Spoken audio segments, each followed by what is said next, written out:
Hello! Happy Saturday sa ating lahat. Ngayon ay magpapalit ako ng floor mat at yan ang before.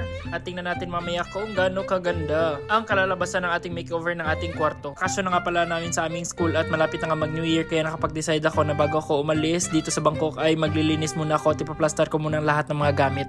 Kasi gusto ko na bago mag New Year ay dapat maaliwalas ang lahat para sasalubugin natin ang bagong taon ng masaya at maaliwalas. Pinaayos ko na rin pala ang aking motor kanina kasi kahapon nasira ang motor dahil wala na ang battery, so kanina bumili ako ng bagong battery. Kaya ngayon masarap talaga sa pakiramdam na magiging maayos na lahat. Ginagawa ko to habang naghihintay ako na aking labahin sa baba. 25 minutes yun ay ikot, pagkatapos ay ilalagay mo naman siya sa dryer ng 25 minutes, so 50 minutes lahat-lahat. So bago siguro matapos ang lahat ng yun ay tapos na rin ako dito sa taas. Sa tingin ko nasira nga pala ang aking floor mat dahil nga ang ginagamit ko na bangko ay yung roller, kaya gumagasgas yun sa floor mat, kaya nasisirat ng tutuklap ito at minsan gumagalaw-galaw din ako gamit ang shoes, kaya siguro nagganda sira-sira ang aking floor mat. And thankfully ngayon nakabili ako ng bago kaya napalitan na siya. Super excited ako na gawin itong lahat ngayon, kaya munti ka na ako hindi nakatulog kagabi.